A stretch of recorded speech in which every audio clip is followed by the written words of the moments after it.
Assalamualaikum warahmatullahi wabarakatuh. Alhamdulillahirabbil alamin wa bihi nasta'in ala umuri dunya waddin.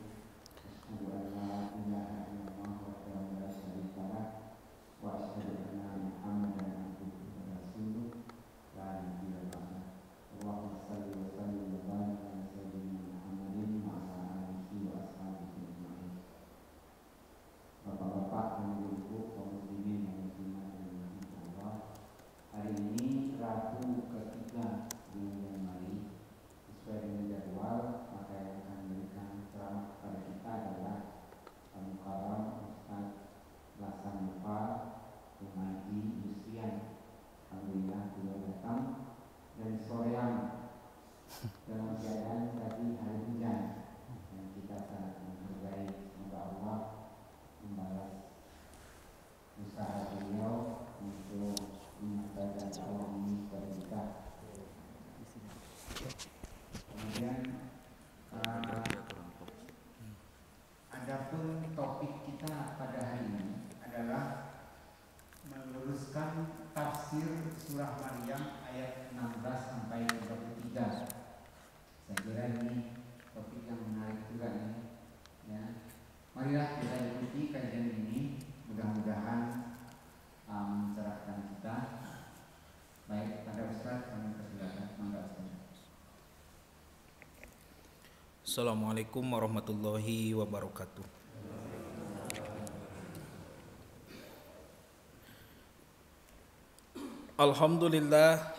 Alhamdulillahilladzi arsala rasulahu bil huda wa dinil haqq liyuzhirahu ala dini kullihi wa kafa billahi syahida. Asyhadu an la ilaha illallah wahdahu la syarikalah wa asyhadu anna Muhammadan abduhu wa rasuluhu alladzi la nabiyya ba'dah, amma ba'du.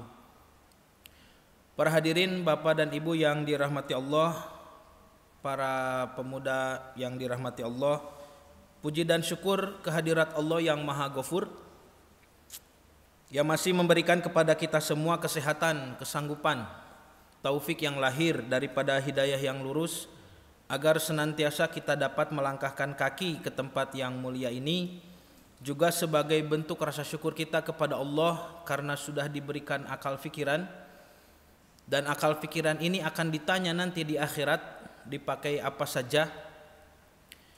Maka saya bersyukur bahwa kita semua yang hadir pada kesempatan kali ini mudah-mudahan termasuk orang-orang yang mensyukuri akal fikiran ketika di dunia, insyaallah. Bapak dan Ibu yang dirahmati Allah, insyaallah tema yang akan disampaikan adalah mengenai tafsir surah Maryam ayat 16 sampai 33, tapi tentu saja tidak akan menafsirkan per ayat secara penuh, Pak, tetapi hanya di kalimat-kalimat yang mengandung kontroversi di kalangan para para pemuka agama lah gitu ya. Nah, tentu saja materi ini disampaikan kenapa menjadi penting, karena ini adalah amanat ya dari guru-guru kami supaya materi ini disebarluaskan, disampaikan, karena memang beberapa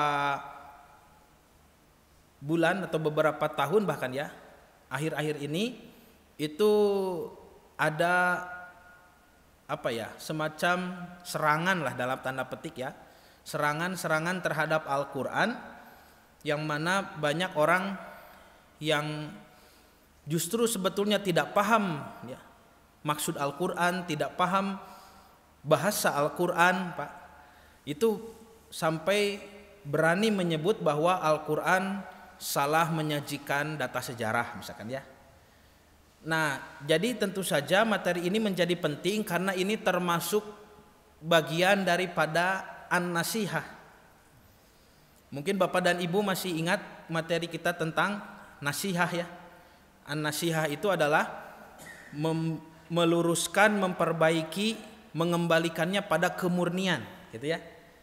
Ketika Nabi SAW bersabda di dalam hadis riwayat Imam Muslim, kata Nabi, ad-dinu an-nasihah, agama Islam ini adalah nasihat. Ketika ditanya liman ya Rasulullah, bagi siapa wahai Rasulullah? Rasul menjawab lillah, yang pertama bagi Allah. Kemudian wali kitabihi, dan juga bagi kitab sucinya. Dan ini termasuk nasihat kepada kitab suci Allah ya, kitab suci Al-Qur'an. Kesananya kan wali rasulihi, wali a'immatil muslimin, wali amatihim gitu ya. Bagi Rasul, juga bagi pemimpin dan para ulama muslim, dan juga bagi umat Islam secara keseluruhan. Ketika Allah, kitab sucinya, kemudian Rasulnya, pemimpin-pemimpin umat dan para ulama serta umat Islam secara keseluruhan, kita sebagai orang Islam itu mengalami semacam penistaan ya, atau satu hal yang tidak pantas disematkan kepada 5 pihak yang disebutkan tadi, maka kita sebagai umat Islam harus melakukan pemurnian atau pembersihan atau perbaikan sehingga kembali kepada kemuliaannya. Nah, misalkan nasihat lillah ya, memurnikan nama Allah. Saya ada catatan Pak, tetapi mungkin ada beberapa bulan yang lupa tidak dicatat pertemuan di masjid ini. Jadi saya ingin tanyakan langsung kepada Bapak dan Ibu ya, apakah saya pernah menjelaskan materi tentang kontroversi lafaz Allah di dalam Bible? Sudah pernah? Nah, sudah ya. Nah, itu diantara bentuk usaha nasihat lillah gitu ya. Nasihat lillah. Jadi kita tahu bahwa nama Allah di dalam akidah umat Islam sebagai proper name atau nama pribadi gitu Pak. Sekarang sebetulnya sedang diselewengkan di dalam kitab suci Bible tidak sebagai nama pribadi Tuhan yang Maha Kuasa, tetapi malah dipergunakan untuk terjemahan kata Tuhan. Terjemahan kata Tuhan. Jadi kalau kita menyebut tiada Tuhan selain Allah, itu kan jelas Pak ya. Jadi Tuhan-Tuhan yang banyak itu sebetulnya tidak ada, kecuali Tuhan yang sejati adalah Allah. Tapi kalau kita baca dalam Bible, tiada Allah selain Tuhan. Jadi Allah-Allah ini yang banyak ya. Semuanya sejatinya tidak ada kecuali Tuhan Yesus Kristus ya, atau Tuhan ya Tuhan Bapa misalkan gitu ya, yang mereka akui. Nah, maka itu bentuk nasihat kepada Allah. Kita harus melakukan gugatan kepada LAI ya, Lembaga Alkitab Indonesia, yang menerjemahkan kata Tuhan di dalam bahasa Inggris kepada bahasa Indonesia. Bahasa Inggrisnya kan Lord gitu banyak, God. Itu asalnya kan dari bahasa lain juga, yaitu misalkan bahasa Yunani Koine ya. Bahasa aslinya Septuaginta atau teks Bible. Itu Tuhan disebut Theos gitu. Theos. Makanya ada teologi ya, ilmu tentang ketuhanan. Theos. Atau Bible teks Peshitta menyebut misalkan Eloh gitunya. Ya. Nah, maka kenapa ketika diterjemahkan ke dalam bahasa Indonesia Tuhan itu jadi Allah gitu Pak? Ya. Padahal kenapa tidak pakai Theos saja? Jangan ada padamu Theos yang lain, gitu kan, di hadapan Tuhan. Atau jangan ada padamu Eloh yang lain, itu tidak masalah. Karena Theos, Eloh, God, Lord itu semuanya sama berarti atau bermakna Tuhan. Tapi kalau pakai Allah, nah ini salah ya. Karena Allah bukan terjemahan dari kata Tuhan, itu nama Tuhan ya. Karena terjemahan dari kata Tuhan untuk bahasa Arab itu kan kita punya ilah gitu Pak. Ilahun, itulah Tuhan. Kalau misalkan Bible menggunakan kata ilah, jangan ada padamu ilah-ilah yang lain, tidak ada masalahnya. Jadi masalah itu karena menggunakan nama pribadi Tuhan, nama zat ya, Tuhan itu sendiri Allah. Itu bukan terjemahan kata Tuhan, tapi itu adalah nama pribadi. Nah, Bapak dan Ibu yang dirahmati Allah, jadi kalau yang ini ya, judul kita hari ini insya Allah itu bentuk nasihat kepada kitab suci Al-Quran. Karena itu yang saya sajikan ini bukan semata-mata inisiatif kami ya, sebagai mubalig gitu kan, yang ingin menyampaikan materi ini Pak, tetapi ini adalah reaksi dari kita, dari kami, seorang muslim yang mempelajari Al-Quran dan menyadari adanya pelanggaran-pelanggaran yang disebutkan oleh pihak-pihak tidak bertanggung jawab ketika mengkaji Al-Quran. Misalkan oleh orang ini gitu Pak. Ya, kalau Bapak dan Ibu tahu, orang ini sempat viral kemarin kan. Nah, beliau mengaku mantan muslim katanya begitu Pak. Padahal saya tidak melihat sedikit pun wajah bekas wudhu di wajahnya. Jadi ngaku-ngaku hungkul. Kemudian katanya beliau jadi murtad, lalu sekarang jadi pendeta. Dan di dunia kependetaan, di dunia misionaris ya Kristen, beliau mengaku-ngaku pernah mengajar di pesantren-pesantren di Jawa Timur gitu Pak. Ini kan ya namanya ini ya. Kemudian beliau katanya juga menulis buku-buku Pak ya. Salah satu buku yang paling populer buku ini ya, yang di dalamnya mengkritisi Al-Quran yang menyajikan sejarah Siti Maryam alaihissalam ketika habis melahirkan ya, kemudian bertemu dengan Bani Israel, lalu Bani Israel kaget Maryam punya bayi padahal belum menikah, maka Bani Israel memanggilnya dengan sebutan ya ukhta Harun gitunya. Ya ukhta Harun itu kan secara bahasa artinya wahai saudari Harun gitu banyak. Maka beliau menyebut bagaimana bisa Maryam disebut saudari Nabi Harun, padahal jarak antara Maryam dengan Nabi Harun itu 1300 tahun jauhnya. Apakah, nah itu kan buku ini dibumbui dengan ya apa namanya ya, kalimat-kalimat yang mengandung provokasi ya, atau celaan atau hinaan atau ejekan lah gitu ya. Apakah Allah SWT gitu kan? Mereka kan menyebutnya kepada Allah itu Allah SWT karena mereka punya Allah YHWH gitu. Allah SWT itu tidak mengetahui data sedetil itu. Ataukah ini salah malaikat Jibril yang membisikkan wahyu gitu. Ataukah salah Nabi Muhammad yang menerima wahyu dan menjelaskan kepada para sahabat dan seterusnya. Apakah mungkin seorang perempuan di zaman Harun bisa mengandung bayi begitu lama sampai 1300 tahun gitu. Jadi dibumbui semacam ejekan ya, ejekan. Ya tentu saja kita miris ya melihat ada fenomena seperti ini. Karena sebetulnya meskipun beliau mengaku sebagai murtadin, mantan muslim, juga mengaku pernah mengajar di pesantren besar katanya, entah itu pesantren Zaitun atau pesantren Gontor, saya tidak tahu ya. Tapi katanya hanya mengajar Iqra itu sebetulnya Pak. Ya. Nah, dan kelihatan sekali di dalam bukunya ini beliau memang tidak bisa bahasa Arab.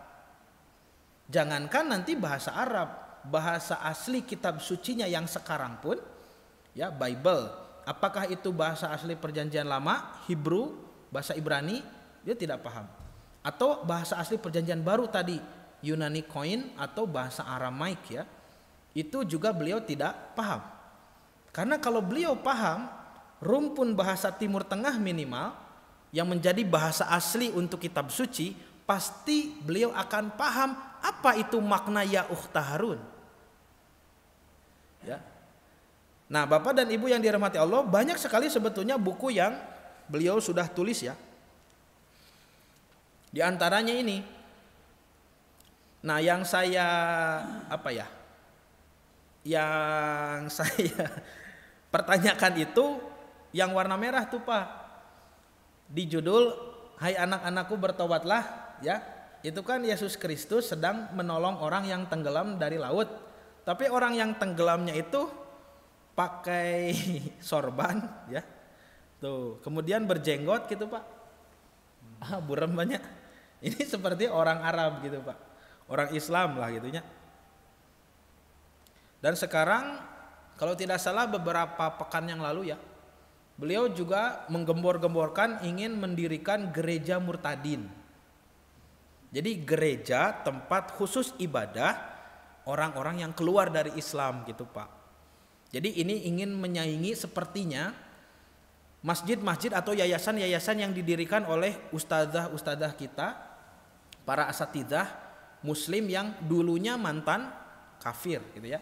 Kan biasanya mereka membangun semacam yayasan mu'alaf gitu banyak. Masjid-masjid mu'alaf, pembinaan, pengajaran untuk orang yang baru masuk Islam, itu mungkin ya tandingannya gitu gereja murtadin ya. Nah baik Bapak dan Ibu yang dirahmati Allah, karena ini kajiannya sampai duhur Pak ya biasa. Jadi kita mulai dengan ilmu akli dan nakli dulu supaya kita bisa tahu bagaimana cara menafsirkan yang baik dan benar Pak Bu ya. Kalau Bapak dan Ibu membaca Al-Quran lalu ingin mengambil tafsir maksud daripada Quran. Tafsir itu kan dari kata fassaru artinya menjelaskan artinya. Jadi tafsir itu adalah penjelasan. Imam Ibnu Katsir rahimahullah menjelaskan di dalam Muqaddimah tafsir Ibnu Katsir bahwasanya apabila kita ingin menerjemahkan satu ayat tidak bisa kita menggunakan akal logika kita, tetapi penjelasan terbaik bagi satu ayat adalah menjelaskan dengan ayat yang lain. Itu kalau tidak salah pernah saya berikan contoh ya dulu ya, ketika menjelaskan apa itu makna Al-Quran gitu ya, yaitu menjelaskan satu ayat dengan ayat yang lain. Misalkan iblis di surah Al-Baqarah disebut ya namanya, itu gelar sebetulnya ya iblis itu namanya kan Ajazil itunya. Nah tapi tidak disebut makhluk apa gitunya Pak, makhluk seperti apa atau golongan makhluk apa gitu kan. Jadi tidak disebut cirinya bagaimana, golongan apa, tidak di dalam surah Al-Baqarah. Tapi kalau dalam surah Al-Kahfi ayat 50 disebut wa kana minal atau kana minal jinni, dia dari golongan jin. Jadi dijelaskan iblis yang ada di surah Al-Baqarah dengan surah Al-Kahfi gitunya. Itu contoh kata Imam Ibnu Katsir penjelasan yang paling baik. Jika kita tidak mendapatkan keterangan di ayat yang lain, maka barulah riwayat-riwayat hadis kita bisa pergunakan. Baru cari dalam hadis ya, untuk penjelasan satu ayat. Karena Nabi Muhammad SAW diutus itu untuk menjelaskan Al-Quran. Ketika di dalam riwayat hadis misalkan detailnya juga tidak didapatkan, maka baru kita melihat athar-athar sahabat gitunya. Para sahabat nanti yang menjelaskan maksud ayat ini, dan pasti sahabat pun itu mendengar dari Nabi SAW ya. Hanya saja tidak diriwayatkan sebagai hadis gitu Pak ya, tetapi sahabat ini menjelaskan begini dan begitu langsung kepada makna ayat itu. Misalkan sahabat-sahabat yang sering menjelaskan maksud ayat itu Ibnu Abbas gitunya. Ibnu Abbas, Abdullah bin Abbas radhiyallahu anhuma itu sering menjelaskan maksud-maksud Al-Quran karena beliau memang ulamanya kalangan sahabat gitu banyak.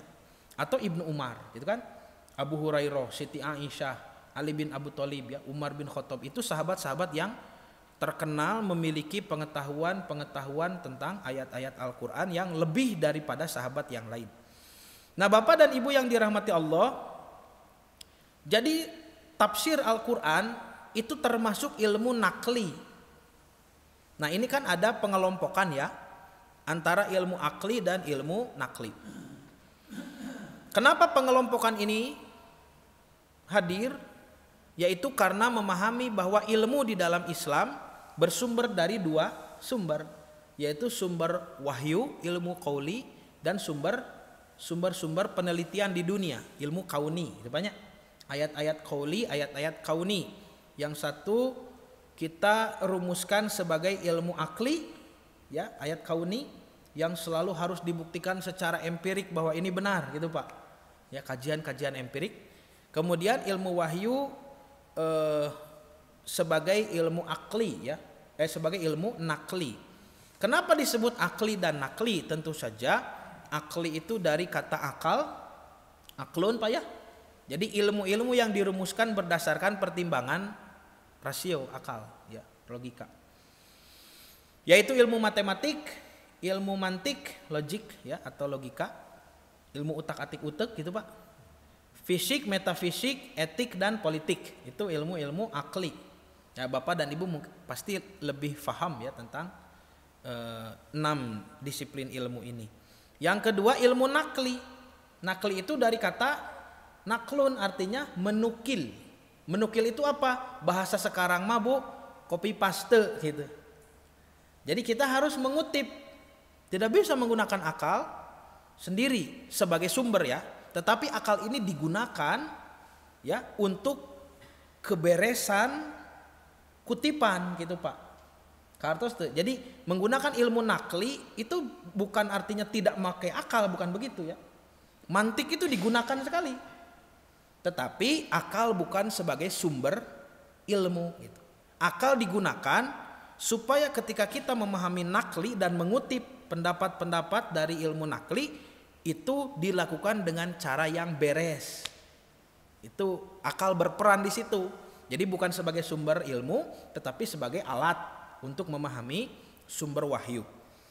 Di antara ilmu nakli yang kita harus mengutip adalah ilmu tafsir tentu saja. Ilmu tentang Al-Quran. Kemudian ulumul hadis, ilmu tentang hadis beserta syarah-syarah penjelasannya.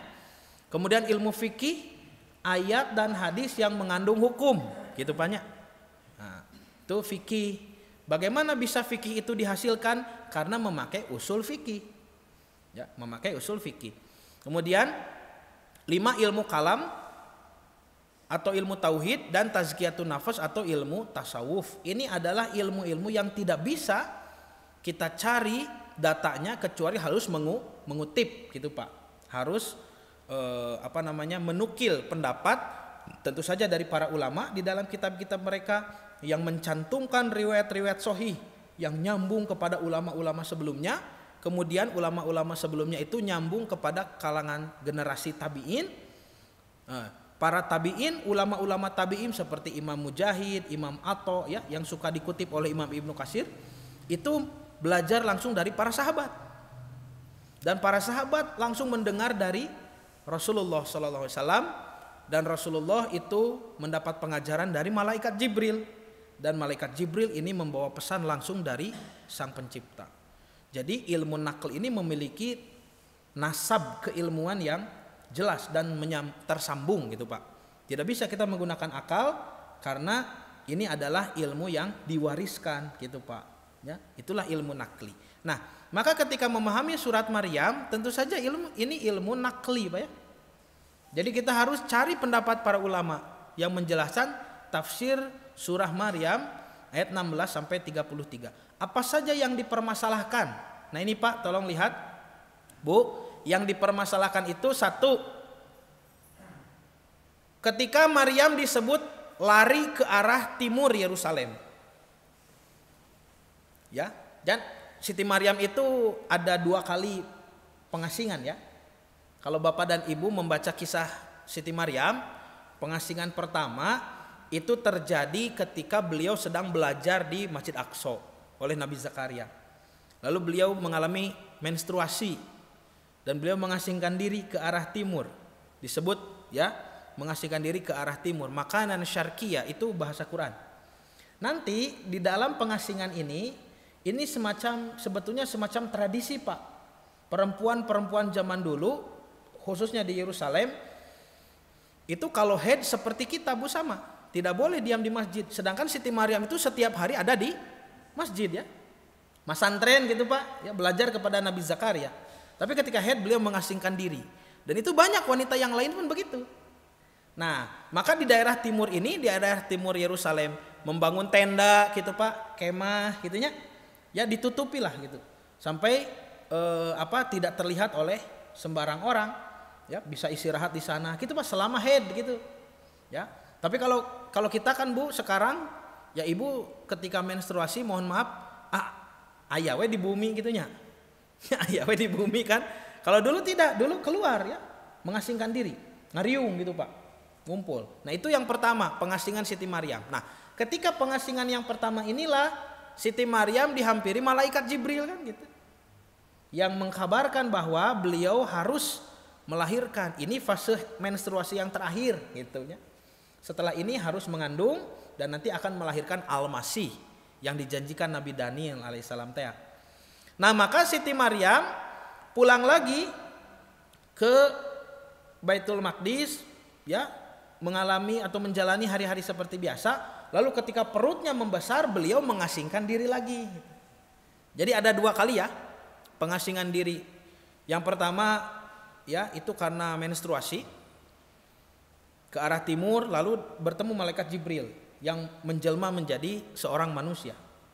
Yang kedua ketika hendak melahirkan, gitunya Pak.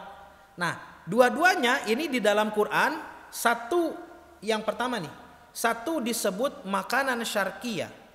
Maryam pergi ke arah timur, ke tempat di arah timur Yerusalem gitu Pak.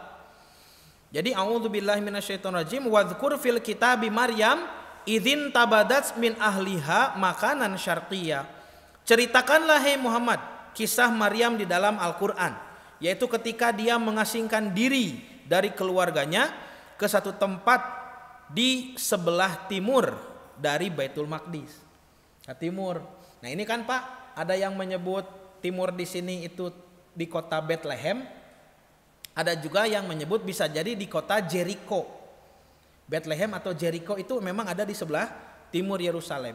Jadi kalau Jericho tepat ada di timur Yerusalem, tapi kalau Bethlehem itu memang memanjang sampai ke arah selatan. Maka Bethlehem sebelah utara itu bisa bertepatan dengan arah timur Yerusalem. Nanti ada petanya ya. Nah, tapi ketika melahirkan disebut fahamalathu fantabadat bihi makanan qosiyah gitu Bu. Maka Maryam mengandung lalu dia mengasingkan diri dengan kandungannya itu ke tempat yang jauh. Jadi kalau yang pertama itu tempat di sebelah timur, yang kedua disebut tempat yang jauh gitu Pak. Ya, itu tolong dibedakan. Surat Maryam ayat 16 dengan ayat 22. Nah, maka kalau kita lihat peta ini Pak ya, coba diperhatikan. Ini peta Yerusalem, peta Palestina. Jadi pengasingan Sayyidah Maryam alaihissalam yang pertama itu Quran menyebutnya makanan syarqiyah, ke tempat sebelah timur Yerusalem. Nih saya tunjukkan ya, pakai laser pointer. Nah ini kan Yerusalem Pak ya. Katinggal Bu, katinggal tuh. Pamit teka tinggal ngalih hadiah ibu. Nah ini Yerusalem ya. Sebelah timur kan kadieu banyak. Nah ini kota apa? Jericho. Ini bintang ini kota Jericho. Ya, atau juga kota Bethlehem. Ini titik ini kota Bethlehem. Memang Bethlehem memanjang sampai ke perbatasan Hebron. Hebron ini rumahnya Nabi Ibrahim dulu ya. Ibrahim itu pernah ya tinggal di Hebron bersama Siti Sarah. Nah, Bapak dan Ibu yang dirahmati Allah, jadi pertama pengasingannya ke arah timur atau Jericho. Yang kedua, pengasingannya ke tempat yang jauh, makanan qosiyah. Ini memang banyak sekali pendapat, tetapi Imam Ibnu Katsir mengutip yang paling kuat adalah kota Bethlehem. Jadi dua-duanya sebetulnya ada di timur, banyak. Nah, apa yang harus diluruskan dari data ini? Bahwasanya banyak orang-orang misionaris ya, Kristen mengatakan kalau Yesus Kristus itu atau Nabi Isa lahir di sebelah timur Yerusalem, apakah di sana itu ada pohon kurma? Gitu Pak, ayat tanggal kurma tuh. Ya. Jadi disebutkan bahwa di dalam Quran Siti Maryam kan melahirkan di bawah pohon kurma. Tapi kalau di dalam Bible Yesus dilahirkan di kandang domba. Itu. Kandang domba itu ya memang tidak disebut secara langsung, tapi disebut di atas palungan. Palungan itu maksudnya tempat pakan domba gitu Pak. Ya, di palungan. Nah, sebetulnya Bible dan Quran ini tidak bertentangan Pak. Ya, karena ketika melahirkan bayi itu dibawa kemana kan juga tidak dikisahkan secara detail Pak. Ya bisa jadi menginap di mana dan sebagainya. Tapi yang pasti yang menjadi kekeliruan adalah tradisi orang-orang Katolik yang melahirkan hari raya kelahiran Nabi Isa itu di tanggal 25 Desember kemarin ya. Dan dengan nuansa salju, pohon cemara itu tidak ada. Yang ada itu gurun pasir, tempat yang panas, ketika malam hari ada domba-domba yang digembalakan kan gitu. Dan pohon kurma yang matang gitunya. Nah, maka kita bisa lihat, mohon maaf Pak, saya tutup dulu ya ini. Kita bisa lihat tentang data di dalam Bible yang menyebut kota timur, ya, kota timur Yerusalem. Ini mohon maaf.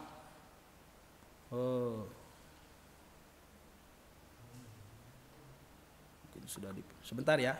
Ini ada nih. Kota pohon kurma. Nah, ini Pak, ya. Kota pohon kurma. Jadi kita sudah dapat nama tadi ya. Namanya itu ada kota Jericho dan Bethlehem. Lalu di sini sebetulnya ada data tentang kota pohon kurma. Nah, ini mudah-mudahan jelas ya. Nah, gambarnya tidak terlalu bagus. Nah, ini Pak. Di kitab Hakim. Kelihatan tidak Pak, Bu?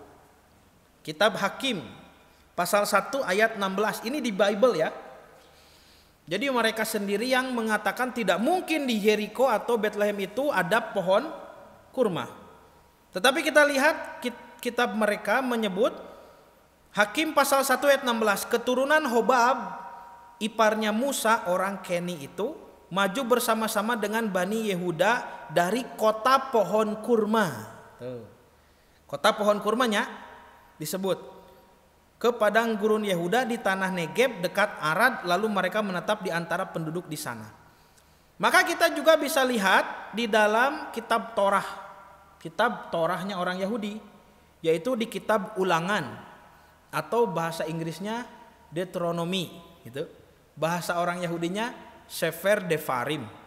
Pasal ke-34 ayat ketiga disebut Negeb yang tadi di atas itu ya, tanah Negeb dan lembah Yordan, lembah Yeriko.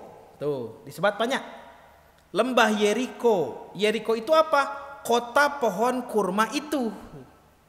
Jadi Yeriko dikenal sebagai kota pohon kurma. Jadi ada tidak kurma di Yeriko menurut Bible? Tentu saja ada. Dan Siti Maryam lari ke sana, ya. Nah, maka ini sebetulnya bisa dibuktikan di dalam kitab mereka sendiri. Jadi Quran tidak salah menjelaskan bahwa ketika Siti Maryam lari ke arah timur, lalu yang kedua lari untuk melahirkan ke tempat yang jauh, dan itu ditafsirkan sebagai Jericho atau Bethlehem, ya. Yang keduanya itu sangat mungkin di sana terdapat pohon-pohon kurma. Kemudian disebutkan di dalam surah Maryam ayat 25, wahuzi ilaiki bijid'in nakhlah. Nah, ini bukti ya bahwa Quran menyebut kurma. Bijid'in nakhlati, goyangkanlah dahan atau pangkal pohon kurma itu ke arahmu, tusakit alaiki rutoban jania, maka akan menggugurkan buah kurma yang masak kepadamu. Cik Pak, tolong cermati, di ayat ini Allah menggunakan kalimat apa untuk kurma yang matang? Ari kurma bahasa yang lumrahnya apa? Bahasa Arabnya tamer kan ya? Tamer itu kurma yang sehari-hari dimakan oleh orang Arab yang kering itu tamer. Tapi Quran tidak menggunakan kalimat tamer, Bu. Coba lihat Quran surat Maryam 25 ini menggunakan kalimat rutoban janiyah, rutob. Apa bedanya tamer dengan rutob? Nah, ini harus ditanyakan ke orang Arab. Ya. Tapi kalau kita teliti ya, kita cari data, itu memang berbeda antara tamer dengan rutob. Ini tamer, Pak. Tamer itu kurma yang kering. Ya, kurma yang kering. Apakah itu memang jenis pohonnya kurma kering? Jadi ketika dipanen memang sudah seperti ini ada, Pak. Ya, atau juga kurma yang dikeringkan, kan ada ya, yang dikeringkan juga. Jadi kurma kering itulah sebutannya untuk tamer, ya, tamer. Atau tamer sebutan untuk kurma kering. Sedangkan rutob itu kurma yang basah, gitu, Bu. Apakah Bapak dan Ibu pernah mencicipi rutob? Nah, pernah ya, insya Allah, apalagi kalau umroh, kalau haji. Nah, di sana kan banyak dijual ya. Biasanya orang Arab itu bilang ke kita kurma mantah cenanya. Kurma mantah cenah gitu, Pak. Naon kurma mantah teh? Iya maksudna mah kurma rutob, ya. Nah, Bapak dan Ibu ini boleh diteliti ya, boleh dikaji apa bedanya tamar dengan rutob, kaitannya dengan pengaruh kepada kandungan ibu hamil gitu, Bu. Karena Quran tidak menyebut tamar, nyebutnya rutob. Dan kalau dibandingkan kandungannya itu kan banyak ya, terkait protein dan lemak atau juga nanti kalori dan gula ya, itu pada keduanya tidak ada perbedaan yang signifikan, tidak terlalu berbeda lah gitunya Pak. Cuma nanti yang rutob ini rendah gula gitu Pak, yang tamar ini gulanya lebih tinggi. Tapi ada satu kandungan yang justru sangat jauh berbeda. Jadi kalau masalah lemaknya, masalah proteinnya ya, kalori itu tidak jauh berbeda. Tapi ada yang sangat berbeda dalam kandungan tamar dan rutob, yaitu kandungan vitamin C. Nah, kandungan vitamin C. Jadi kurma basah atau rutob itu lebih banyak mengandung vitamin C. Nah, nanti Bapak dan Ibu lebih paham mungkin ya, apa manfaat vitamin C untuk ibu hamil gitu Pak. Atau wabil khusus untuk Siti Maryam yang sudah berjalan jauh gitu Pak. Karena kalau dipakai di sana di Arab tradisinya tamar ini biasanya dimakan untuk sahur gitu Pak. Ya, sahur. Jadi untuk energi disimpan untuk tenaga yang lebih lama gitu Pak. Ya, kanggo menghasilkan energi dalam waktu yang lama. Itu pakai tamar biasanya. Tapi kalau berbuka iftar biasanya rutob katanya begitu. Rutob kurma yang matang di pohon manis itu bagus untuk orang yang sudah menahan lapar, ya, lambungnya kosong, kemudian lemas, butuh tenaga instan, itu katanya bagus yang rutob. Upami ku tamar semeg gitu. Semeg. Tapi kalau rutob itu segar dan cocok untuk perut kosong. Jadi Siti Maryam kan sudah berjalan begitu jauh, Pak. Jalannya jauh ya, sampai di satu tempat ada pohon dikasih sungai sama Allah. Lalu disuruh untuk menggoyangkan pohon rutob ini, rutob matang berjatuhan, dan itu dimakan. Nah, nanti silahkan dikajikan apa manfaat vitamin C bagi para ibu yang hamil gitu. Tapi sebagian tempat melahirkan Bu suka ada yang memberi kurma ya. Ketika ada pasien mau melahirkan, dulu istri saya juga diberi kurma. Tapi bukan rutob, tamar. Tidak dikasih rutob, dikasihnya tamar. Nah, itu sekilas info tentang pohon kurma di sebelah timur Siti Maryam. Jadi salah kalau menyebut tidak mungkin ada pohon kurma di sebelah timur ya. Tentu saja dibuka dalam kitab Quran dan juga di dalam Bible, keduanya justru menyebut di arah timur Yerusalem itu sangat memungkinkan adanya pohon kurma. Selanjutnya ayat ke-27 dan 28. Ini sebetulnya inti kajian kita ya. Bahwasanya Siti Maryam di ayat ini disebutkan fa'atat bihi qaumaha tahmilu. Maka dia Maryam alaihissalam membawa anak itu kepada kaumnya dengan menggendongnya. Tahmiluhu digendong, Pak, dibawa gitu. Oroknya. Lalu ketemu dengan Bani Israel di tengah jalan. Jadi sudah dari tempat melahirkan tadi, Pak, pulang ke Yerusalem, ternyata di Yerusalem itu Bani Israel mencari-cari Siti Maryam karena beberapa hari hilang kan. Kemana cenah ya budak teh? Dicari, ketemu di tengah jalan, dilihat Maryam menggendong bayi, kabayang ku ibunya. Padahal belum menikah. Jadi naon? Dianggap cendol di kalapaan, ngajendol eueuh bapaan gitu, Pak. Nah, maka Bani Israel mengatakan, qalu ya Maryam laqad ji'ti syai'an fariya. Mun bahasa urang kumanya astagfirullahaladzim neng gitunya. Lalawora sia teh gitu Pak bahasa urang. Nanahaon kalakuan teh gitu Pak. Paingan leungit cenah sabaraha poe geuning channel di kalapaan eta keukeuh channel. Jadi sudah datang kepadamu atau kamu sudah melakukan sesuatu yang sangat mungkar. Artinya Siti Maryam dituduh berzina. Apakah benar Pak Yahudi itu Bani Israel menuduh Siti Maryam berzina sampai hari ini? Itu jawabannya benar. Ya, ketika saya mengikuti kuliah, ya, guru kami Al Ustadz Dr. Menachem Ali, beliau memperlihatkan kitab karya Rabi Yahudi, ya, itu Rabi Moshe ben Maimon, ulama Yahudi ya, namanya Rabi Moshe ben Maimon. Itu menulis kitab surat-surat kepada bangsa Yahudi di Yaman. Itu menyebut di dalam kitab itu orang Yahudi, Pak. Itu bahasa nakianya. Ketika menyebut Yeshu Hanotsri atau Isa dari Nazaret, disebutlah nama Nabi Isa.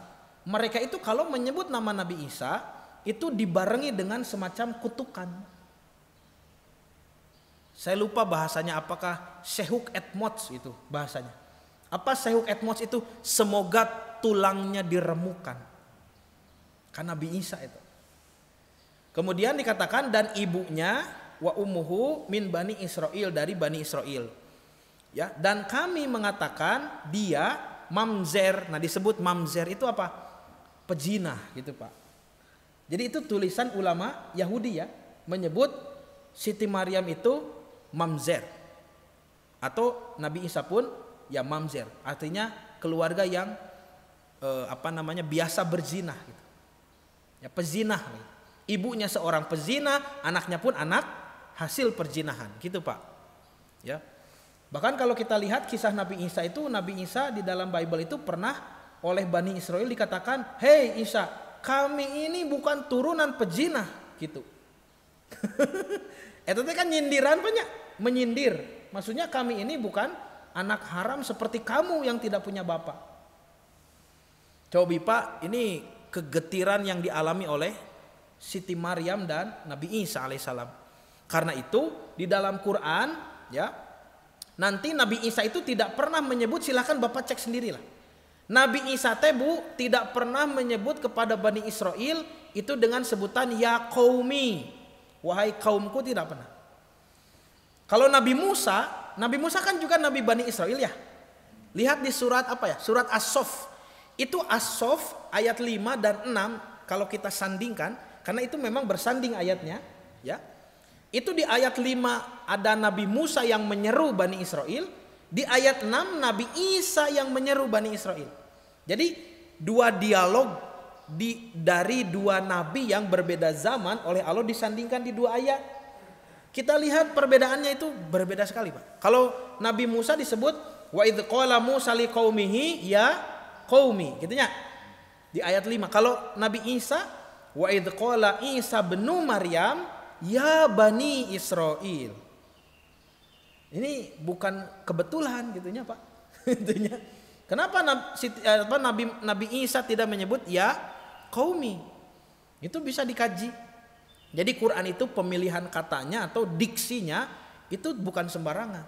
Dengan satu kalimat saja bisa menjelaskan berbagai macam konsep. Ya. Jadi Nabi Isa tidak menyebut ya qaumi karena memang beliau ini nabi yang tidak diakui sebagai orang yang memiliki nasab kepada Bani Israel karena tidak punya bapak. Kalau Nabi Musa kan punya kakak namanya Harun. Nabi Harun ini yang kita bahas sekarang ya. Dua-duanya putra dari Imron, tapi bukan Imron Ali Imron ya, Imron yang lain. Dan Imron ini dari suku Lewi. Lewi itu satu di antara 12 suku Bani Israel, Banu Lewi, gitu kan?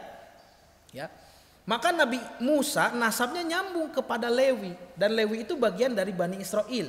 Karena itu Nabi Musa memanggil ya qaumi, wahai kaumku. Karena memang diakui, Pak.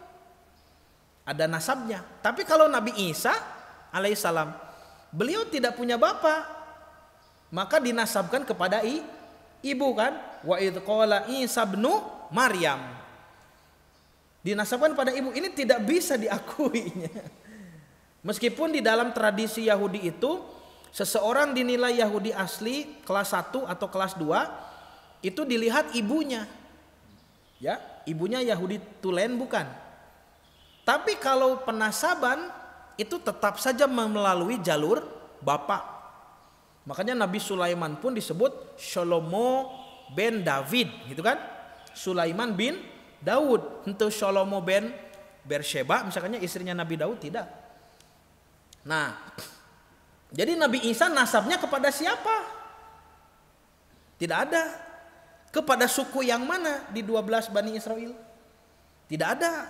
Intinya, tidak ada bapak. Makanya Nabi Isa itu nabi yang tidak diakui, bahkan jadi manusia yang normal itu sulit gitu Pak. Makanya beliau memanggil Bani Israel tidak dengan kalimat kaumku, tapi dengan kalimat ya Bani Israel. Itu hebatnya Quran, pemilihan kosakata. Nah, jadi betul Siti Maryam dituduh berzinah di sini. Nah, setelah disebut ya Maryam laqad ji'ti syai'an fariya, hei Maryam, kamu sudah melakukan perkara yang sangat mungkar. Maka Maryam dipanggil dengan kalimat ya ukhta Harun, hei saudari Harun. Nah, ini yang jadi masalah banyak. Itu Pak. Kenapa Siti Maryam disebut saudari Nabi Harun, padahal jarak keduanya itu 1300 tahun. Ini yang membuat dahi pendeta Saifuddin Ibrahim tadi mengerut gitu kan. Nah, sebetulnya ini ada penjelasannya. Karena ini ilmu tafsir, maka kita harus membuka tafsir. Misalkan kita lihat tafsir Imam Ibnu Katsir, ya, tafsir yang sangat masyhur. Kenapa tafsir Imam Ibnu Katsir jadi terkenal? Karena beliau menulis kitab tafsir bil ma'thur atau dengan riwayat, asar-asar riwayat.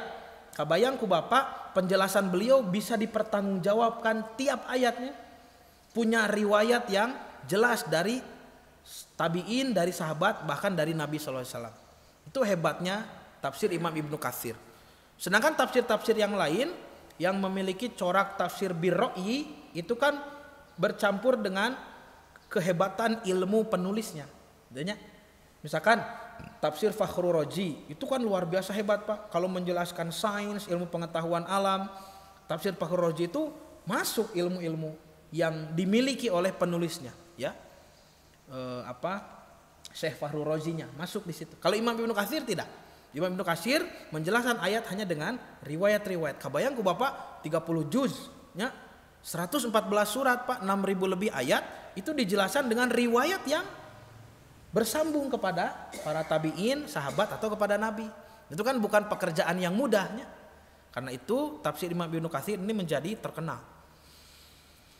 Nah, Bapak dan Ibu yang dirahmati Allah, di sini dijelaskan Imam Ibnu Katsir mengutip pendapat dari Mujahid, Qatadah, Asadi. Nah, ini ulama di kalangan tabi'in. Jadi Imam Ibnu Katsir tidak mengatakan menurut saya, tidak begitu ya. Tapi mengutip. Inilah ilmu tafsir. Menurut Mujahid, Qatadah dan Asadi, ini kalangan tabi'in. Dugaan kuat bahwa para tabi'in pun ini belajar dari para sahabat. Tidak mungkin mereka sepakat untuk berbohong. Karena mereka orang-orang yang siddiq, ya, yang jujur.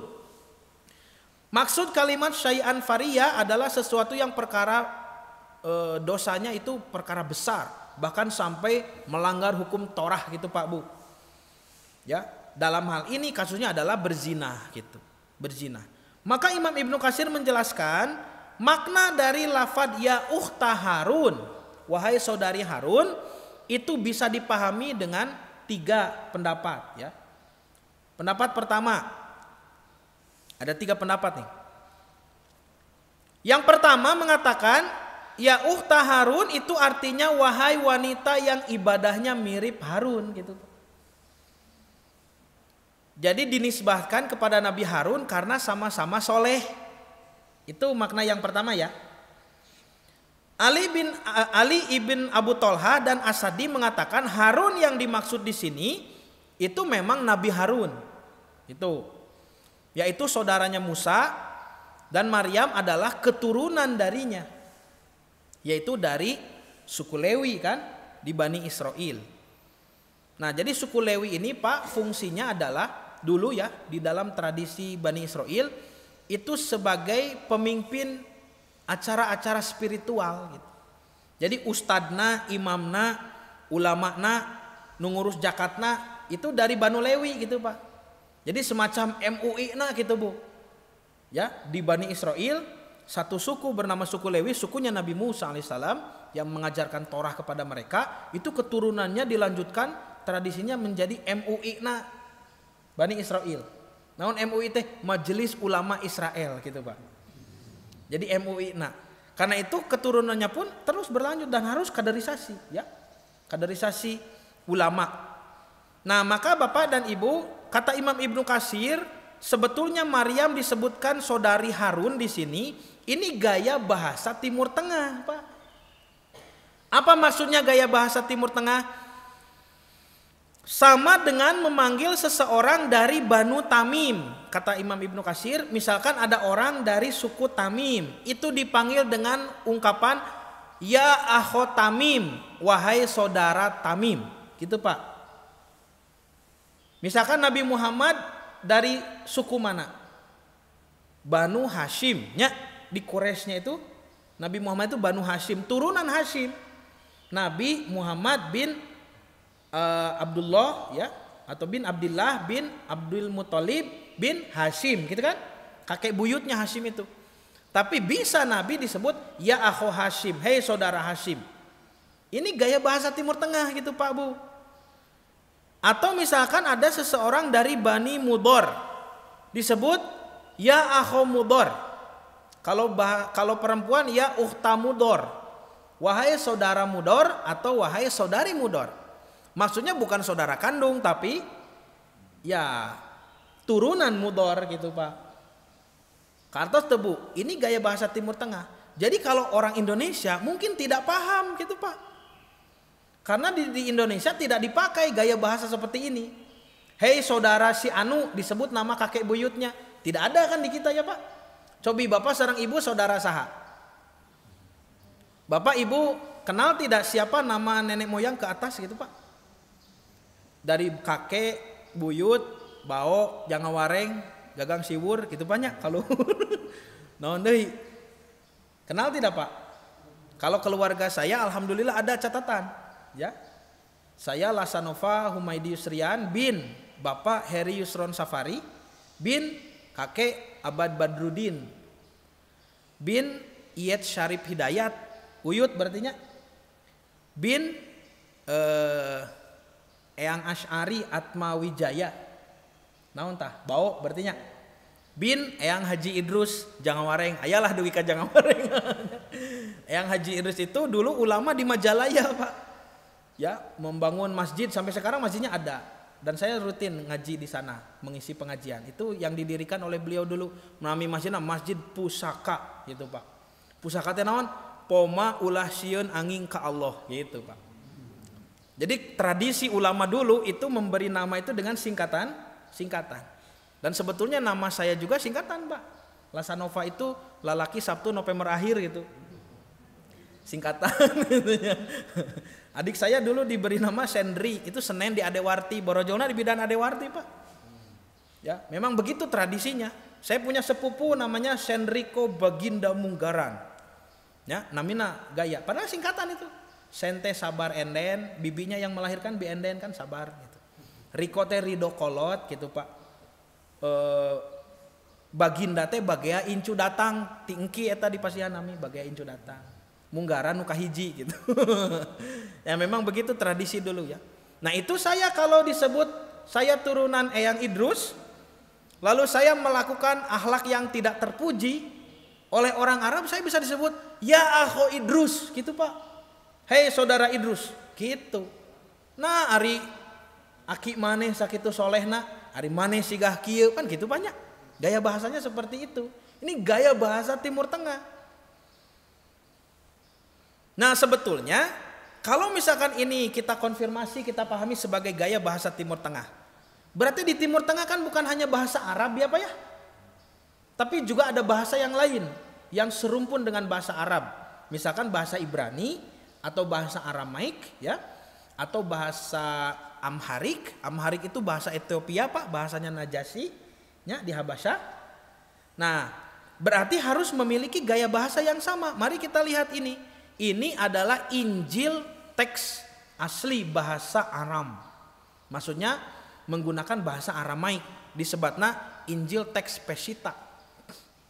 Injil teks Peshitta ini kan kita bisa baca Kitab Matius pasal 1 ayat 1. Berarti ini Injilnya atau kitab sucinya pendeta tadi ya. Ya, cobi Pak Sok Bu, bade diaos Bu. Nah ini kan sigah bahasa Arab punya. Ini saudaranya bahasa Arab. Kalau Ibrani itu juga saudaranya ya. Itu satu rumpun kan. Ibrani itu ditulisnya abaro, ibriyah. Kalau bahasa Arab aroba, arobiyahnya. Ba sareng ro tukar posisi hungkul Pak Bu. Disebutna kan dina ilmu fonologi naon? Fonemik gitunya. Tertukar huruf fonemik apa fonetik? Lupa. Ya fonemik kalau tidak salah tertukar posisi huruf. Aroba, abaro, arobiyah dan ibriyah. Arab dan Ibrani. Tapi kalau ini Aramaik, aroma, Aramaik. B-nya jadi mim. Aroba janten aroma.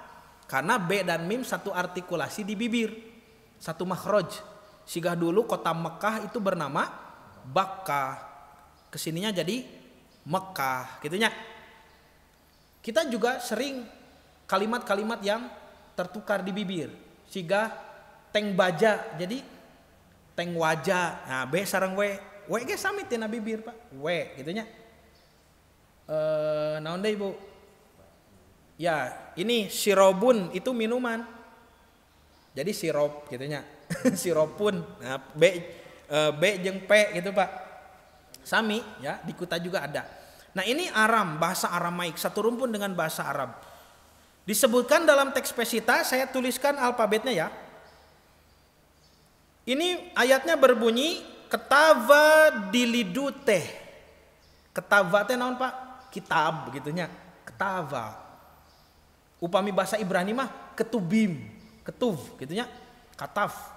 Upami bahasa Arab kitabun, kutubun bahasa Arab. Upami bahasa Aram ketava. Gitu-gitu kene nya. Benten dialek unggul sarasna Pak. Ya. Ketava dilidute, kitab kelahiran gitu atau silsilah nasab. Dilidute teh waladat mun bahasa Arab mah nya lahir kelahiran ya. Iso Mesiho Isa al Masih tuh.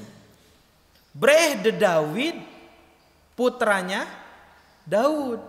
Cobi Pak, ari Nabi Daud kagungan putra namina Isa al Masih. Cobinya. Apakah Nabi Daud itu punya anak bernama Isa al Masih? Tidak kan? Breh de Abraham putranya Abraham. Apakah Nabi Ibrahim punya anak bernama Isa al Masih? Tidak. Lalu kenapa disebut anaknya Daud, anaknya Abraham? Ini di kitab mereka sendiri. Sekali lagi ini gaya bahasa Timur Tengah, penisbatan kepada nenek moyang gitu Pak.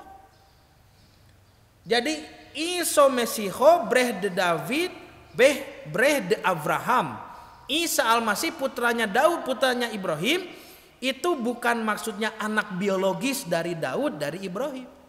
Tetapi maksudnya keturunan Daud dan keturunan Ibrahim. Karena sama-sama dari Bani Israel Nabi Daud itu. Kemudian nyambung ke Nabi Ibrahim lewat jalur Ishak. Jalur Yakub, jalur Ishak alaihi wassalam. Kenapa dinisbatkan kepada Daud dan Ibrahim? Karena sama-sama memiliki persamaan ya dalam kebaikan dan kemuliaan. Begitu juga Siti Maryam yang ketika beliau disangka sudah melakukan perbuatan keji, perbuatan munkar, padahal terkenal sebagai perempuan yang solehah, maka Maryam dinisbatan kepada nenek moyangnya yang sama-sama jadi tokoh di Bani Israel, yaitu Nabi Harun. Hei saudari Harun. Gitu Pak? Pak, yaitu maksudnya begitu. Ini bahasa Timur Tengah.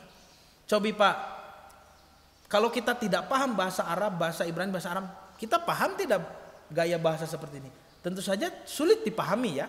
Dan itu yang dialami oleh para pembaca Al-Quran dengan hati yang tidak bersih ya. Bahkan tidak pernah belajar bahasa asli.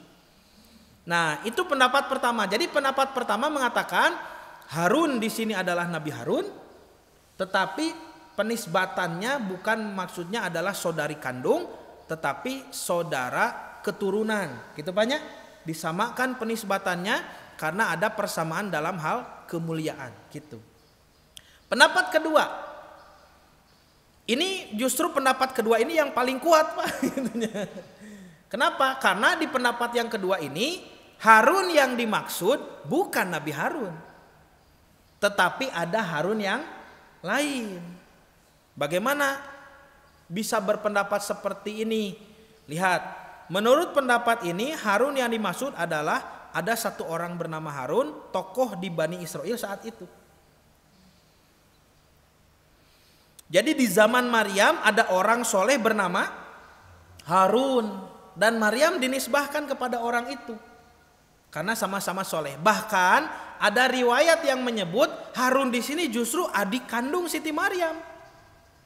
Jadi Siti Maryam punya adik laki bernama Harun, disebutlah saudari Harun karena Harun itu adalah Harun yang soleh juga. Nah, maka disebut ya ukhta Harun disebabkan Maryam dalam hal ibadah dan kezuhudan sama dengan lelaki soleh itu. Dan pendapat ini diperkuat dengan hadis Nabi gitu. Nah, ini hadis dari Nabi. Ternyata bapak dan ibu sahabat Al-Mughirah bin Syu'bah ya, itu dari dulu sudah mengalami apa yang kita alami sekarang. Bahwasanya surat Maryam pernah dipermasalahkan oleh orang Kristen di zaman Nabi. Nah gitu Bu. Jadi kalimat ya ukhta Harun sudah pernah jadi gosip, yaitu di kalangan orang-orang Kristen di Yaman yang disebut negeri Najran. Ya. Kata sahabat Mughirah bin Syu'bah, ba'athani Rasulullah sallallahu alaihi wasallam ila Najran. Rasul mengutusku ke kota Najran atau ke negeri Najran.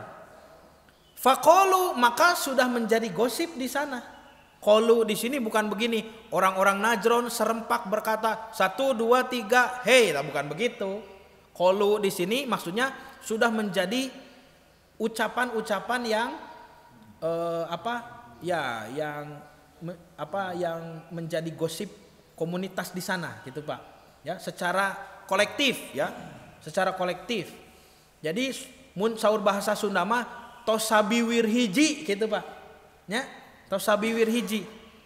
Faqalu, mereka mengatakan, aro'aita ma taqra'un? Hei, kamu dengar tidak apa yang dibaca orang Islam? Gitu Pak. Kalimat ya ukhta Harun. Siti Maryam disebut saudari Harun. Wa Musa qabla Isa bikadza wa kadza. Padahal kan Musa jeung Isa jaraknya begini dan begitu. Maksudnya jauh gitu banyak. Tidak sejaman gitu Pak. Qala, maka sahabat Al-Mughirah tidak bisa jawab. Lalu beliau mengatakan faroja'tu, aku pulang saja. Aku pulang ke Mekah. Fadzakarut dzalika li Rasulillah sallallahu alaihi wasallam. Maka aku menyebutkan permasalahan ini kepada Rasulullah SAW. Diadukan kepada Nabi. Faqala, maka Nabi menjawab, ala akhbartahum annahum kanu yatasammuna bil anbiya'i wasolihina qoblahum. Mengapa kamu tidak menceritakan kepada mereka bahwa mereka dahulu biasa memakai nama-nama nabi dan nama-nama orang soleh di kalangan mereka? Mun bahasa orang mah kieu Pak, lain dibejakeun atuh, pan Harun teh lain hiji atuh gitu Pak. Harun itu ada banyak karena Bani Israel sepeninggal Nabi Harun, ya Nabi Harunnya wafat, itu mereka banyak menamai anaknya dengan nama Harun gitu Pak. Meneladani Nabi Harun. Bahkan di dalam riwayat Imam Ibnu Katsir ini mencantumkan kisah ketika Nabi Harun wafat, jenazahnya diangkut oleh orang yang banyak bernama Harun. Jadi Nabi Harun atau ngetren gitunya. Ya, sudah ngetren seperti Nabi Muhammad di Arab. Muhammad itu bukan nama Arab kan? Tidak ada orang Arab bernama Muhammad. Muhammad itu kan baru dipakai oleh beliau, oleh Nabi SAW. Ketika Nabi diberi nama Muhammad, ya, dan itu sama ejaannya dengan kitab Yahudi ya. Kalau tidak salah kitab Kidung Agung ya. Syir Hashirim, kitab Kidung Agung disebut Nabi ada orang yang bernama Muhammadin katanya. Nah, jadi di Arab itu tidak ada aya ge Mahmud di Arab mah gitu, taya Muhammad.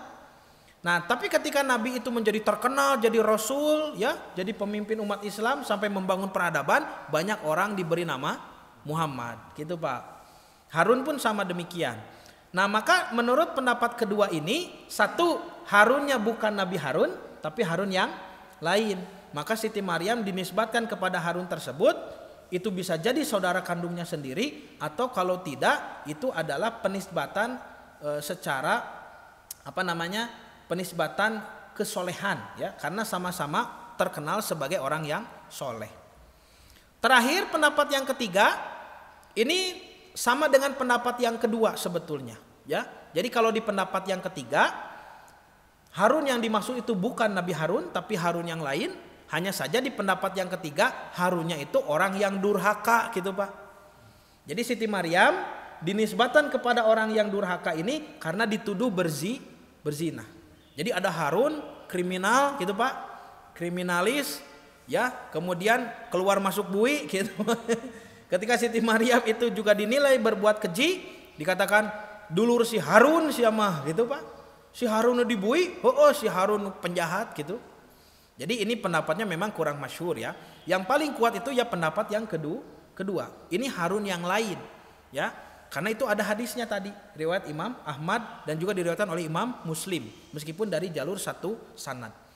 Bahkan kalau kita buka di dalam tafsir Al-Furqan, tulisan Ahsan, ya. Bapak dan Ibu kenal kan? Guru besar Persatuan Islam, Ahsan, ya. Itu menulis di dalam tafsir Al-Furqan di surah Maryam ayat ke-28, kalimat ya ukhta Harun pakai footnote di bawah. Harun di sini atau Maryam disebut begitu karena bukan maksudnya Nabi Harun, ya. Bukan maksud saudara Nabi Harun tapi Harun yang lain. Itu ada. Jadi memang sudah masyhur di kalangan para ulama ahli tafsir bahwa ya ukhta Harun itu maksudnya bisa Harun yang lain, ya. Dan kalaupun dimaksudkan Harun itu Nabi Harun, ini bukan berarti saudari kandung tapi penisbatan gaya bahasa Timur Tengah. Nah, Pak sudah ya, saya tutup dengan ini. Pak. Tinggal Pak, Bu. Maka kita lihat Pak, ini unik ya, ini paling unik. Saya terima data ini tentu dari guru saya, Al-Ustadz Dr. Menachem Ali, ya. Ustadz Menachem atau Ustadz Ali menyebut ada keunikan justru di dalam Quran, ya, tentang ya ukhta Harun dengan kalimat yang ada di dalam Bible. Bahkan kalau kita baca dengan bahasa Injil yang asli, bahasa Aram, yaitu teks Pesita yang tadi, ya, yaitu Siti Maryam sama-sama disebut sebagai saudari atau saudara tokoh terkenal sebelumnya. Kalau di Quran disebut saudara Harun, Pak. Kalau di Bible, Maryam disebut saudari Elizabeth. Sahabu Elizabeth teh sanes tukang cendol. Cendol Elizabeth. Tapi Elizabeth di sini adalah istrinya Nabi Zakaria. Siapa istrinya Nabi Zakaria ini? Elizabeth, ibunda dari Nabi Yahya. Jadi Nabi Zakaria itu gurunya Siti Maryam punya istri namanya Siti Elizabeth. Saya pernah jelaskan ini ya di episode Takdir Yerusalem. Elizabeth ini ada yang mengatakan sepupunya ibunya Maryam, Siti Hana, istrinya Imron. Ada juga yang mengatakan sepupunya Maryam gitu Pak. Yang jelas bukan saudari kandung. Tetapi di dalam Injil Lukas pasal 1 ayat 36, kalau dibaca di teks Pesita, itu kalimatnya malaikat Jibril berkata kepada Maria ketika mengkabarkan kelahiran Yesus Kristus atau Nabi Isa, kamu akan melahirkan Isa Al-Masih dan saudarimu, saudari perempuanmu pun Elizabeth akan melahirkan, yaitu Yahya, gitunya. Yohanes Pembaptis, muncul orang Kristen Bapak. Jadi dua keajaiban dikabarkan kepada Maryam. Maryam tidak disentuh laki-laki bisa melahirkan. Elizabeth sudah tua dan mandul, sudah menopause, ya, bisa juga melahirkan. Yang muda tidak ada benih, dari laki-laki bisa melahirkan. Yang tua tidak mungkin meskipun ada benih melahirkan, tapi juga bisa melahirkan. Dua keajaiban sedang diinformasikan kepada Siti Maryam. Lalu dalam bahasa aslinya, saudarimu Elizabeth itu kalimatnya adalah dalam teks Pesita berbunyi Eliseva akhyantehi. Eliseva akhyantehi. Akhyantehi teh kalau dalam bahasa Arab itu ya ukhtuka gitu. Saudari kandungmu. Kenapa disebut ukhtuka atau saudarimu? Padahal Elizabeth itu bukan saudari Maryam. Ini ada keunikan bahasa. Ditambah Pak, ini lebih unik lagi.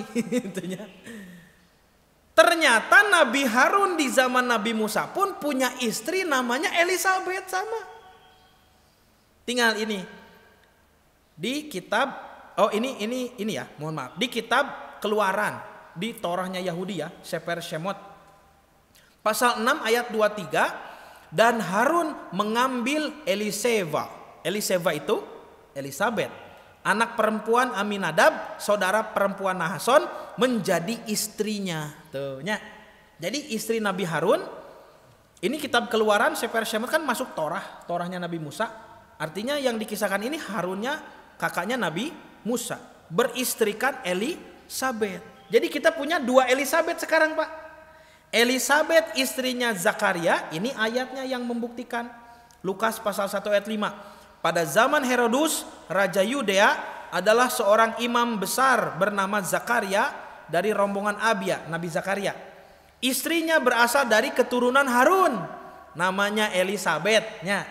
Ini bukti bahwa Nabi Zakaria itu istrinya Elizabeth. Kalau ini bukti bahwa Nabi Harun juga istrinya bernama Elizabeth. Padahal jarak Harun di sini dengan Zakaria sama dengan jarak Harun dengan Maryam kan 1300 tahun, karena Zakaria itu sejaman dengan Siti Maryam. Jadi kalau saya simpulkan seperti ini gambarnya Pak. Coba Pak, surah Maryam dibandingkan dengan Injil Lukas, Quran dengan Bible, teks Peshitta. Lihat yang di bawah dulu ini. Kalau Quran, ini Quran menyebut dengan kalimat Ukhtu Harun, dipanggil dengan huruf nida, ya ukhta Harun, gitunya. Wahai saudari Harun. Kalau Bible menyebut Eliseva akhyantehi, atau saudari perempuanmu Elizabeth. Quran menyebut Maryam dengan saudari Harun. Harun yang mana? Apakah Harun Nabi Harun? Gitunya banyak. Atau Harun yang lain? Maryam disebut saudari Elizabeth. Elizabeth yang mana? Elizabeth istrinya Nabi Harun atau Elizabeth yang lain, istrinya Nabi Zakaria? Ini keunikan gaya bahasa kitab suci. Quran menyorot tokoh suami, Bible menyorot tokoh istri.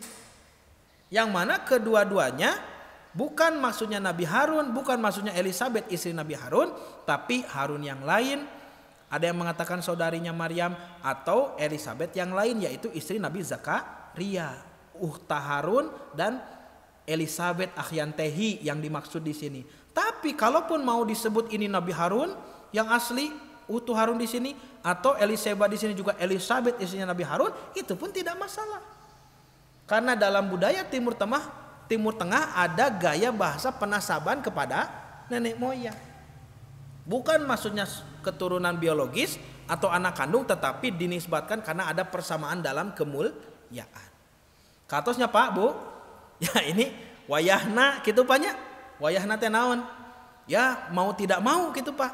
Karena ini adalah penodaan ya kepada kitab suci kita, maka kita harus menjawabnya justru dengan ilmiah.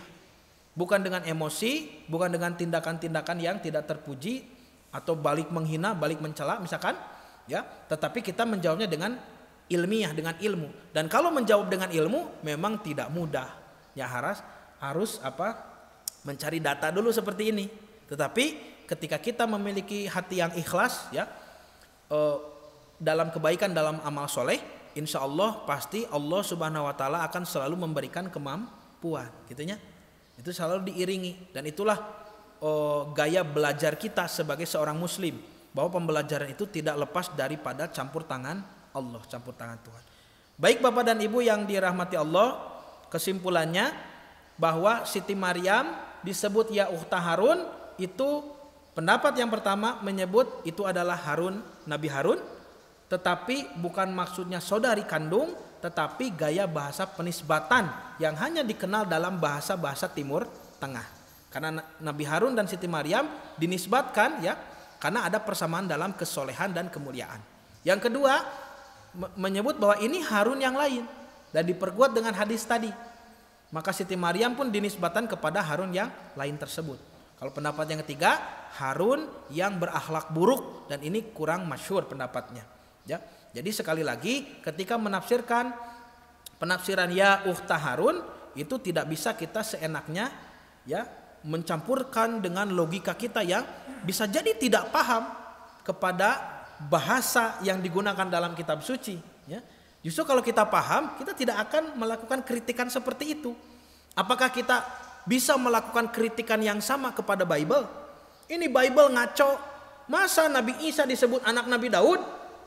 Masa disebut anak Nabi Ibrahim? Bisa tidak kita melakukan hal seperti itu? Bisa saja kan? Tetapi kenapa kita tidak melakukan penyerangan yang sama dengan gaya bahasa yang sama? Karena kita paham bahasa Timur Tengah.